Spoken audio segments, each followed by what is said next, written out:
Y bien, queridos amigos y hermanos, deseando que tengan ustedes un hermoso día.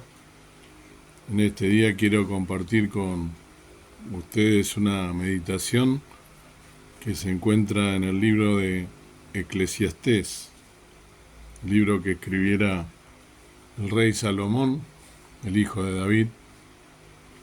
Y antes de leerles los versículos en los cuales se basará la meditación, quiero leer algunas consideraciones acerca de este libro. El libro de Eclesiastés, en hebreo, Coelet, con Q, significa eclesiasta, asambleísta o congregacionista. Y es una abreviatura, el Coelet, a veces conocido como libro del predicador también. Es un libro del Antiguo Testamento de la Biblia y también del Tanakh, perteneciente al grupo de los denominados libros sapiensales o de enseñanza. En el Tanakh judío se ubica entre los Ketubim o los escritos. En el ordenamiento de la Biblia, el Eclesiastés sigue a los proverbios, ¿no? Y precede al Cantar de los Cantares. Mientras que en el Tanakh se encuentra entre estos dos mismos libros, pero en orden inverso. Le antecede el Cantar de los Cantares y le sucede el de Proverbios, o sea, se invierte el orden. Este libro no se debe confundir con el libro del Eclesiástico, que es otro libro sapiensal de nombre similar que forma parte del Antiguo Testamento, del canon amplio oriental y occidental, que es sustento de las Biblias propias de las iglesias cristianas ortodoxas, orientales y de la Iglesia Católica. El narrador se llama a sí mismo Coelet, el predicador, Salomón, que significa literalmente el hombre de la asamblea o el representante de la asamblea, el vocero, un tribuno de la asamblea del pueblo que, cansado de las ideas dominantes, se decide él a tomar la palabra. En el Tanakh, Coelet es el nombre que se le da al libro. Luego la Septuaginta griega lo traduce como Eclesiastés, que significa miembro de la congregación o de la asamblea, que es la eclesía, y de este título se deriva el título español Eclesiastés. El Coelet ha sido traducido a partir de Lutero como el predicador, o mejor aún el orador, persona que expone un tema ante una audiencia. Sin embargo, una traducción aproximada de Coelet es el congregador, lo que también se aplica mejor a Salomón e indicaría con qué propósito escribió el autor este libro. Habiéndoles dicho esto, que me parece sumamente importante, una consideración a tener en cuenta del libro que leemos, que si bien algunas de las cosas que leí las teníamos en cuenta, ahora sí me dispongo a leer los versículos de la meditación que están basados en el capítulo 11 de Eclesiastés, o el predicador, o Coelet, como lo llaman los judíos. Capítulo 11, los primeros 5 o 6 versículos, dice: echa tu pan sobre las aguas, que después de muchos días lo hallarás. Reparte a 7 y aún a 8, porque no sabes el mal que vendrá sobre la tierra. Si las nubes fueren llenas de agua, sobre la tierra la derramarán, y si el árbol cayere al mediodía o al norte, al lugar que el árbol cayere, allí quedará. El que al viento mira, no sembrará, y el que mira a las nubes, no segará. Como tú no sabes cuál es el camino del viento, o cómo se crían los huesos en el vientre de la mujer preñada, así ignoras la obra de Dios, el cual hace todas las cosas. Por la mañana siembra tu simiente, y a la tarde no dejes reposar tu mano, porque tú no sabes cuál es lo mejor, si esto o lo otro, o si ambas a dos cosas son buenas. Suave ciertamente es la luz, y agradable a los ojos ver el sol. Precioso estos versículos de Eclesiastés, ¿no? Y echa tu pan sobre las aguas, el versículo 1 de este capítulo 11 de Eclesiastés, es quizá de los que leí el más conocido, y que en algunas congregaciones se habla inclusive, no tan seguido, no es un libro que se hable tanto, pero que es tan importante. Es un hecho que la vida es incierta, pueden decir algunos, ¿no? Pero eso no significa que debamos vivirla de forma irresponsable y pasiva. Aún en lo más incierto, debemos ver una oportunidad de hacer aquello que la vida nos presenta. Plenas garantías nunca tendremos de nada, pero la ocasión, cuando acontece, siempre hay que aprovecharla. Echar el pan sobre las aguas es la forma figurada de decir: siembra la semilla que produce el pan y que brota, crece y lleva fruto gracias al agua. El apóstol Pablo nos dice, ¿no?, que el labrador, para participar de los frutos, debe trabajar primero, para cosechar. 2 Timoteo 2:6. El que siembra ve en el principio el resultado del final. La expresión "después de muchos días lo hallarás", ¿no?, como dice aquí el versículo 1, habla de que obtendremos el resultado de lo que hacemos, aunque no sea a corto plazo. No esperemos a que lleguen las condiciones perfectas, que nunca existirán, porque de ser así jamás haremos nada. Echa el pan sobre las aguas siempre que tengas la oportunidad.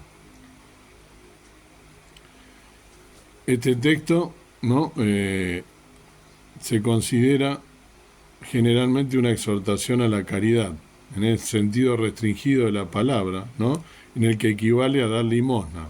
Se suele utilizar eso para ello en las congregaciones, para darle ese tenor o ese sentido al versículo 1. Pero es claramente capaz de una extensión mucho más amplia, lo podemos llevar mucho más allá. Representa con una figura muy llamativa los deberes y las consecuentes esperanzas de cada uno de nosotros en cada una de nuestras relaciones con Dios y con el hombre. El texto nos enseña la lección de obediencia al deber presente y de paciencia en cuanto al resultado futuro. Hay una siembra que cada uno de nosotros hace para sí mismo, una siembra para la carne o también una siembra para el espíritu. Y según nuestra siembra sea de una u otra clase, nuestra cosecha será de felicidad o de miseria. Ahora todos podemos entender que sembrar para el espíritu es algo que requiere mucha paciencia. Si solo miramos el resultado inmediato, debemos sentirnos decepcionados. Es solo después de muchos días, a su debido tiempo, como expresa Pablo, el mismo pensamiento, que cosecharemos si no desmayamos. Una gran parte de esta siembra del espíritu consiste en nuestra conducta hacia Dios. La otra, en nuestra conducta hacia los demás. Supongamos que uno de ustedes se dispone de todo corazón a buscar a Dios. Dios nunca lo llevó a esperar que en unas pocas horas o unos días de ansiedad apaciguaran para siempre su perspectiva de salvación. Él te pide que lo busques y que te asegura que a su debido tiempo Él será encontrado por ti. A mí me gusta decir que Él nos encuentra a nosotros, ¿no? Te pide que confíes en su guía, incluso cuando nosotros no lo veamos. Sea nuestro consuelo en todo tiempo, ¿no?, de esperanza diferida, la animada y conmovedora exhortación en la que nos hemos extendido. Echa tu pan sobre las aguas, porque lo encontrarás después de muchos días. No retengamos la palabra que apunta al bien de un hermano. Bien puede decirse con humildad, cautela, desgana, gentileza. Si no, perderá su influencia y se equivocará en ti. Fíjense todas las connotaciones que se le puede dar a este versículo. Puede creer hasta el final, ¿no?, que todo fue en vano, y sin embargo, a los ojos de un Dios que ve el corazón, esa palabra puede haber sido el punto de inflexión para un alma inmortal entre la vida y la muerte. ¿Cuánto nos puede utilizar Dios para hablarle a una persona y ser de bendición en el hecho de que pase de muerte a vida, por ejemplo? Infinito será el gozo en el más allá de haber sido fundamental, pero parcial, pero remotamente, ¿no?, en la salvación de un alma. Echa tu pan sobre las aguas porque encontrarás después de muchos días. El cargo es echa tu pan sobre las aguas. Su primera referencia es la semilla, porque esto es lo que se entiende por pan. La semilla es la palabra de Dios. Solo de los labios de Cristo y de aquellos cuyas declaraciones fueron instintivas con la luz del propio Espíritu Santo, del propio Espíritu de Cristo, obtenemos esos espigones de pensamientos preciosos y sugerentes que Dios vitalizará y hará la semilla del cielo. Una segunda referencia en el cargo es la siembra, hecha la semilla. Las malas hierbas se dispersan por sí mismas, ¿no? Y tienen una espantosa facilidad de crecimiento. Pero los frutos son la bendición de Dios sobre el trabajo. Los vientos de las circunstancias pueden flotar y esparcir el cardo del pecado. Pero la mano de la inteligencia y la piedad debe sembrar la semilla de la verdad. La tercera referencia es al lugar donde se va a echar la semilla. Hecha sobre las aguas, dice. A medida que las semillas caen sobre el suelo blando y poroso debajo del agua, sus pistas pueden caer en naturaleza dóciles y receptivas. La promesa, lo encontrarás después de muchos días, lo hallarás. Por lo tanto, es posible que al principio se sienta inclinado a pensar que se perdió, pero dice después de muchos días. Por lo tanto, no es necesario que se sienta sin fuerza ante el escalofrío del desánimo si no lo encuentra de inmediato. Lo que siembra no se vivifica, sino muere. Debe pasar por la acción de algún tipo de química mental. Debe mezclarse con otras influencias. Debe desplegarse durante mucho tiempo y ramificarse en misterio y silencio. Y no debes desmayar porque no puedas cosechar en el tiempo de la siembra. ¿Qué efectos deberían tener este cargo y esta promesa en nuestra fe y práctica? Debemos apuntar a sembrar la semilla correcta. La semilla correcta parece ser que está sola. Enseñar en su historia y sus conexiones el hecho que Jesucristo es el Salvador de los pecadores. Debemos apuntar a la mejor forma de enseñar. Debemos apuntar a buscar, ¿no?, que sea tener éxito, ¿no?, en nuestra enseñanza. Debemos apuntar a utilizar la regla correcta para obtener esa siembra, un resultado de la siembra. Apuntemos a obedecer este mensaje de Dios en nuestra esfera de vida diaria. El predicador comienza esta sección definiendo cuidadosamente su posición,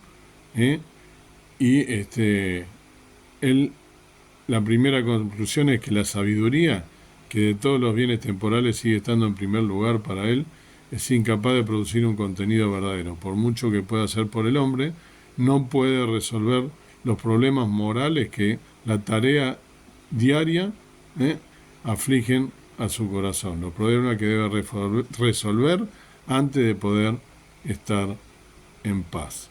Entonces, debemos, como nos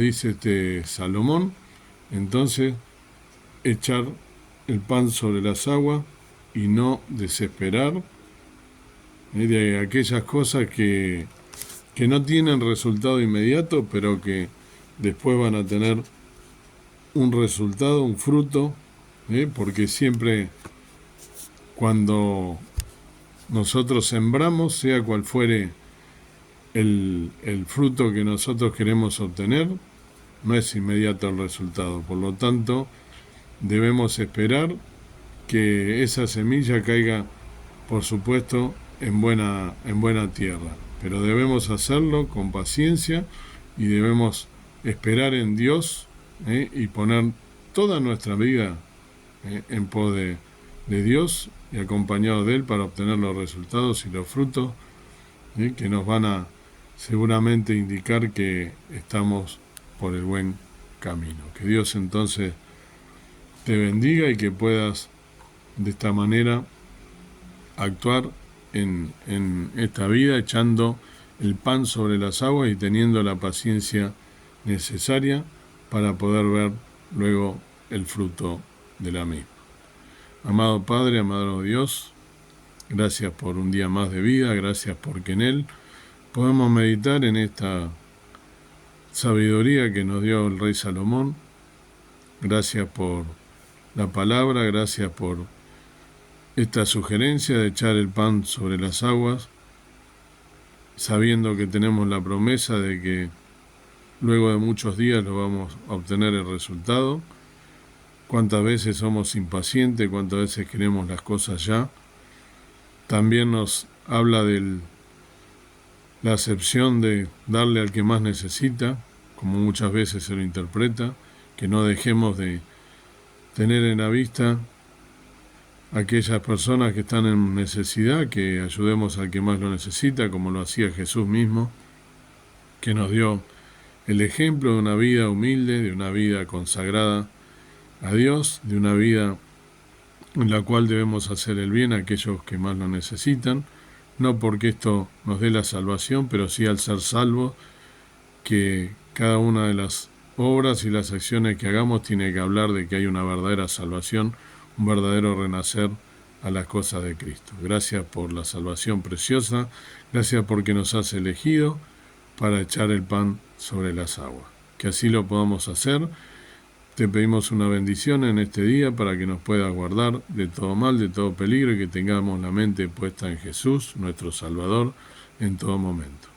Con acción de gracias te damos a ti justamente las gracias por este nuevo día y te pedimos que nos guardes y nos libres de todo mal.